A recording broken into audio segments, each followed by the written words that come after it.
First, of course, I want to thank the organizers for this opportunity to talk here about the study that we published with Jean-Luc Bouvet and Veli Wikberg and David Smith this year.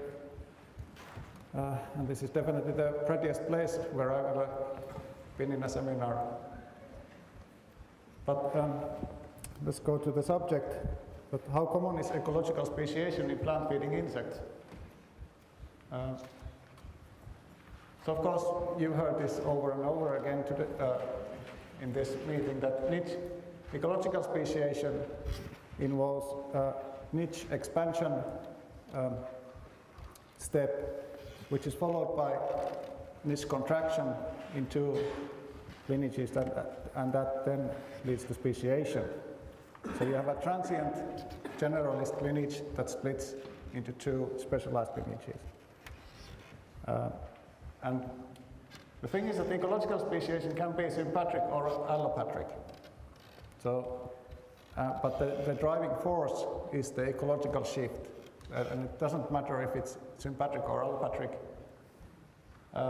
And this kind of ecological speciation has been found in many fish, lizard, invertebrate species. And this has been studied a lot in plant-feeding insects, which is caused by the fact that most insect species are very specialized in their use of host plants, so that they feed on one or a few closely related plant species. But of course the level of specialization varies between insect species, so there are broad generalists and then very specialized species. And it's this variation in specialization that is actually the fuel for the host shifting process. And then you can have shifts among plant taxa, but also among tissues within plants. And this kind of shifting process could provide an explanation for the enormous species number of plant-feeding insects. And there's millions of them. So how would it go? If you think about plants in time, so you have a diversifying plant group here, and then we have a specialist insect on this plant here. So the first step would be that it colonizes another plant which is usually closely related and feeds on those, and then that leads to the formation of two separate specialists on the plant. So the ecological speciation process is thought to be quite fast in relation to the speciation of the plant lineages.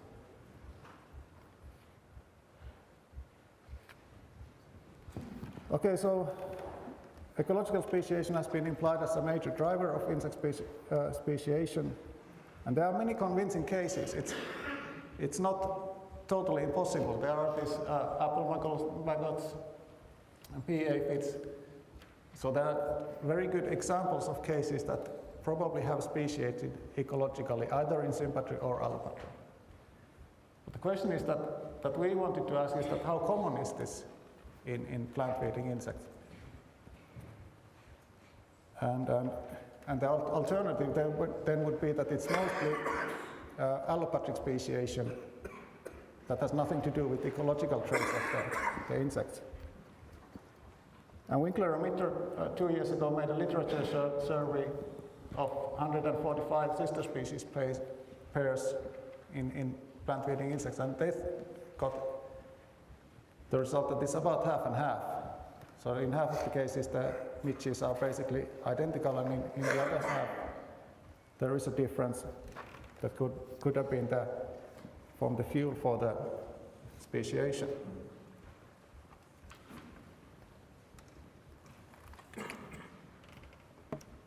So the frequency can be estimated by using phylogenetic information.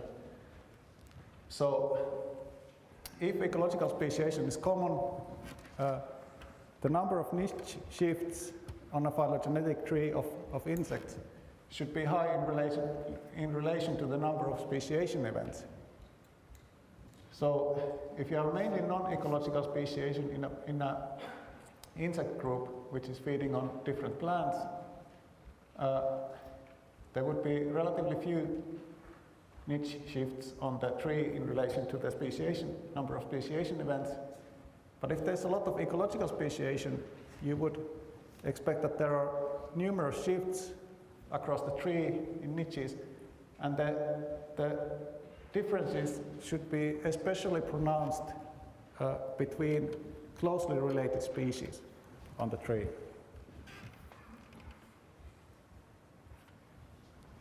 So we studied this by using this Higher Nematinae group, which are dendrodinid sawflies that belong to the subfamily Nematinae. And this is the Higher Nematinae. It's one subgroup within this subfamily. So that's why there are those signs. Of course, it's not higher or lower than anything else, but it's been called that earlier. So there's well over 700 species. And the nice thing about them is that they are very common across the whole Arctic region and ecologically important. The adults are really boring looking and small insects. But the larvae then are more diverse, and that's where the main feeding occurs in their life cycle. It's a very typical case that external feeding larva on willows is kind of the typical mode of life in this group. But there's a lot of variation in the niches. So the host plants belong to 54 genera in 17 plant families. And then you have these external feeding types, but also species that feed in leaf folds or within galls or in berries. So there's very much niche diversity. So it's possible to use it as a study group to study connections between resource shifts and speciation. So we got 125 species from this group with different feeding ecologies, and then made a phylogeny for them, and then plotted the ecological traits on the phylogeny. And then we used the trees also to try to estimate the frequency of ecological or non-ecological speciation.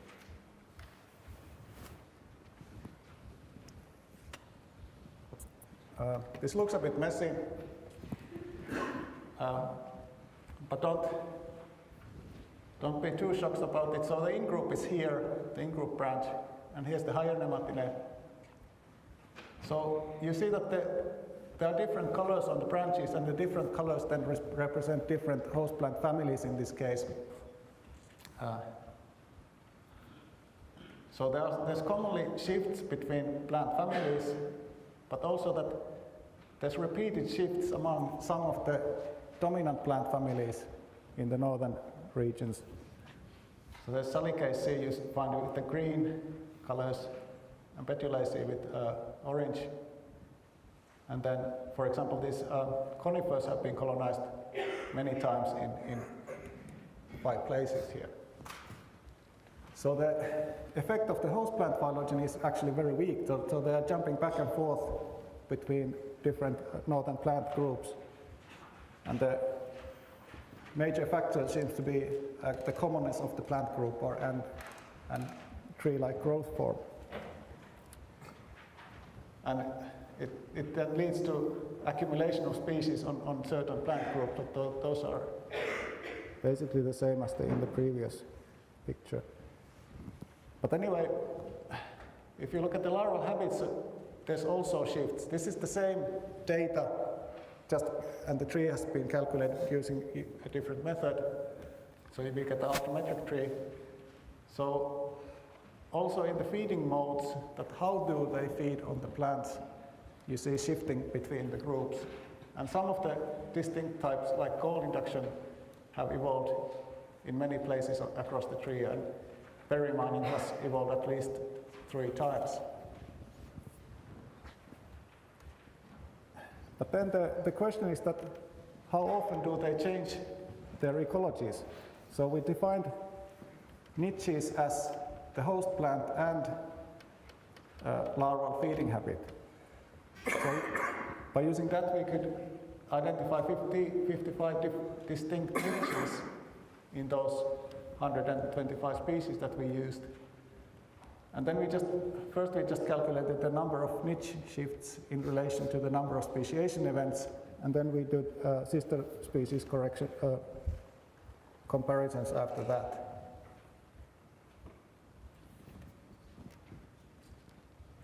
So in this case we had 125 species, so you would need 124 speciation events to get those species.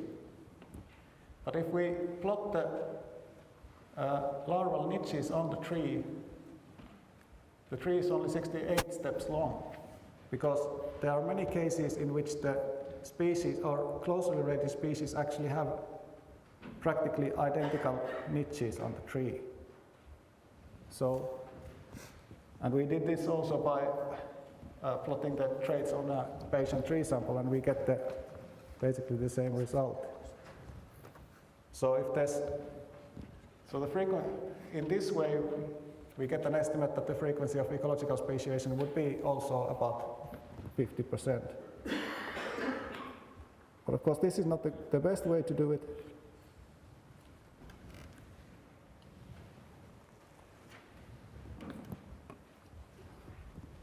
So we use this autometric tree, and we identified our sister species pairs across the tree that we found here, and then we separated them into ones in which species have identical niches and into those in which the species have different niches. And actually, there's a 54% chance that the niches are different in the species. But then we did a time correction for that data. So we also looked at how old are the sister species pairs and did a logistic regression on the probability that the niches are different or similar, and then used the time since relative time since divergence as an explanatory factor. So then it looks like this. Here are the pairs in which the niches are identical. Here are the pairs in which the niches are different. And then if you do a logistic regression, it looks like this. So there is an effect of split age. And of course, the important thing is that were the species different at the time of speciation, which is here, when right after the speciation event. So what we think is that the true frequency of ecological speciation would be around 20% when you look at it this way. And this should be a better estimate of the true frequency. So if we conclude that the ecological niches have shifted often during the evolution of the higher Nematinae, but speciation seems to be mostly allopatric and non-ecological. And especially there was a big effect of the time correction. So if you don't do a correction, it seems to us that the apparent frequency is inflated by post-speciational niche shift, because the niche shift can also happen after speciation. So we thought that it kind of points to the direction that the importance of ecological speciation for insect speciation is a bit overestimated at the moment. But there may be differences between insect groups, and we think that there is a need for larger analysis of insect taxa for this kind of studies, and especially the time corrections should be used in our analysis. So, of course, I wish to thank Veli Wikberg, David Smith, and Charles Pouvet, and sample collectors and funding agencies. And are there questions?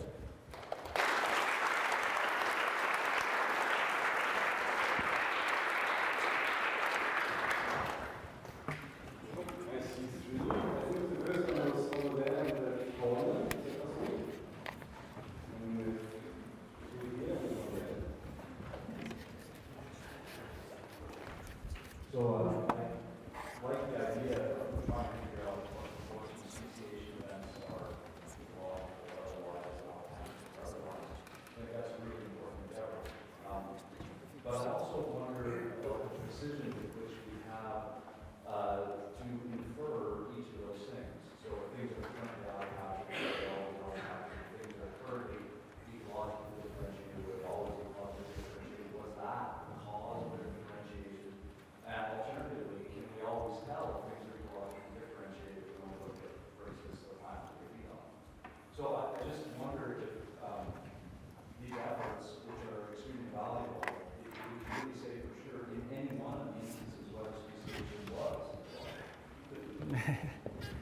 It's not easy.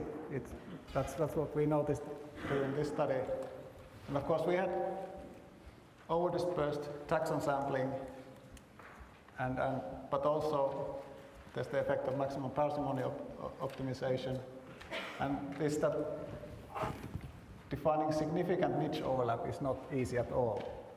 And I agree. Also say that even if they overlap niches or not, it doesn't necessarily mean that is the cause of speciation. yeah.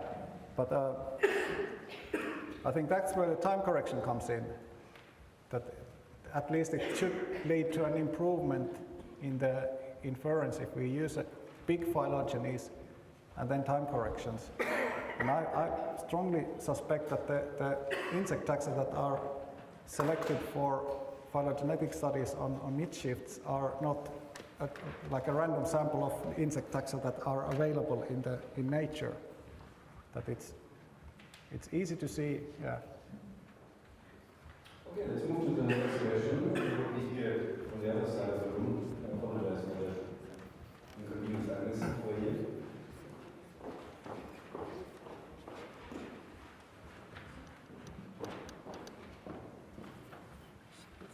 Hi.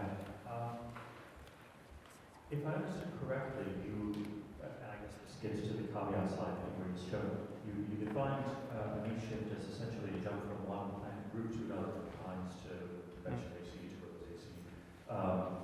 That seems like rather a large jump, and a lot of the examples that we have, like Tommi Nyman or Gracilis pomonella, involve much more fine-grained coast shifts. If you redo your analysis, looking at any shift in the coast plant at all, would that substantially change your results? This figure is actually, it's a bit simplified.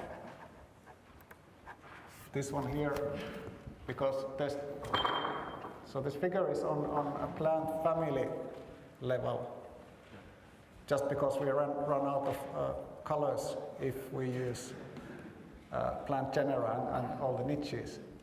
So the true coding was more fine-grained than what is in this picture here. So we looked at the genus and species level. So, and it depends, it varies a bit because some of these, like the coal inducers here, they are very specific on the species level. So then we define the niche as the species. But then there are these polyphagous ones in here that feed on basically everything. So you have to adjust it. So we try to make a different niche for each species. Okay, pass the microphone to Mike, please. Hi, I'm quite convinced of the importance that you've shown of ecological speciation. I'm less certain about the 20% that you get from the logistic regression. Mm. First question is, do you have any sense of the confidence interval about that 20%? Not really. No. But I think the important thing is that once you do a time correction, you immediately get the drop in there. Yes, that's clear. Yeah. I appreciate that, and it's Yeah. very clear, and it's very convincing. Yeah. It's not clear to me that it should be that much of a drop. Mm. Another very crude way to do it would be just to take the interval of times when you have both types of situations, the niche shift situation and the very similar niches, and then just look at the proportion in that time interval and ignore the data that occur in the older situation, all of which show the niche shift. Mm. And that troubles me too somehow. Yeah. I think this part here is here the number is too big because it's this over because this taxon sampling is a bit over dispersed. So if we add the species there, I think this one would stay about the same or go a bit lower, but this one definitely would go lower because there's a limited number, because they are shifting back and forth between the same group of plant groups. Yes. So this one would go down probably. Yeah, But I'm not so sure about this. I think that's probably right too, and I think it would flatten. And I'm not sure, but it would be very interesting to see. Yeah. And my guess is it would go up to 30 or Yeah. Still less than 55% or so. The problem with insects is that there's just so much species that getting them all into the analysis is really hard. And it's going to take some time Excellent. to get the analysis done. Okay, let's move to the last question. It would be this. If you could just stand up and ask a question. I guess that this is just a tiny fraction of initiatives what you can detect in this method. Because in each case, when the regulating variable changes, and this not necessarily resources, but can be predators, herbivores, and so on, then there will be desegregation. And you cannot detect this by this method. So I would rather say that what you detect is a certain type of niche segregation, and you may expect many more if you look at other things. Yeah, that's true, but the focus of most studies is usually this host plant shifts. So there is a reason why we use that, but of course, it's always, I think that if you compare species, you will always find some kind of ecological difference, but then how small can that difference be that you can go and say that, okay, this was ecological speciation? It gets tricky. Okay, thank you very much again.